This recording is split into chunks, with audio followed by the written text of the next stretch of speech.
Alright, when people asked me what I was gonna do for Valentine's Day, I kid you not, I said I had a date with Sonic the Hedgehog. And I went in thinking that it was gonna be pretty mediocre, but it turned out to be actually really, really entertaining.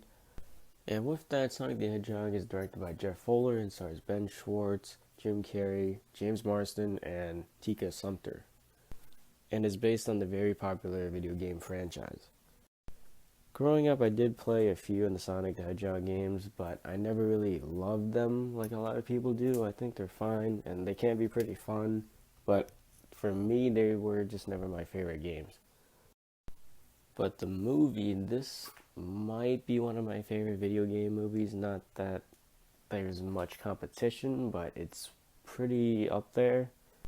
Because this has a lot of stuff that makes a great fun time at the theater. You got Jim Carrey, you got funny moments, you got a pretty awesome voice actor, Ben Schwartz, for Sonic, and a pretty entertaining plot that you don't really have to know much about the games or anything to watch. And just to backtrack to the cast, I thought they were a lot better than I thought they would be. And that comes from the humor of the movie, because I thought the entire cast actually did really well with the jokes, and a bunch of them landed. Because there were all types of jokes in this movie. You got your kids joke, you got your Jim Carrey doing the Jim Carrey jokes, and then you got your video game references and stuff like that. And for the video game references that I noticed, they didn't overpopulate the movie, and they were just there in passing dialogue or something in the background. They weren't done to the point where like they're just like shoving it in your face.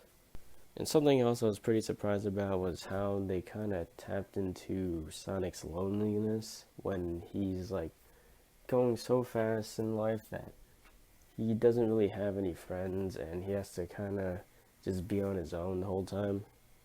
That is until our adventure starts and then the movie takes off. And when the movie takes off, it doesn't really stop. This is a very fast-paced movie, which kind of makes sense because it's Sonic, but there was really never any breathing room. And when the end of the movie came by, I really thought this movie was like an hour long, even though it's an hour 40-minute movie, but it just went by so fast.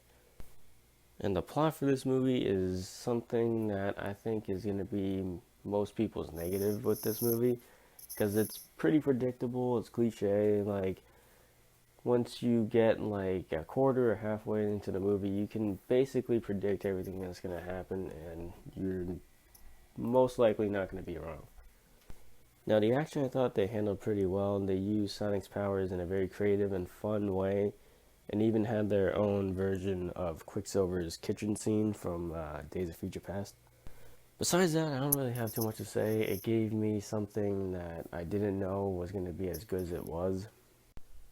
It gave me some great Jim Carrey scenes that reminded me of his 90s movies.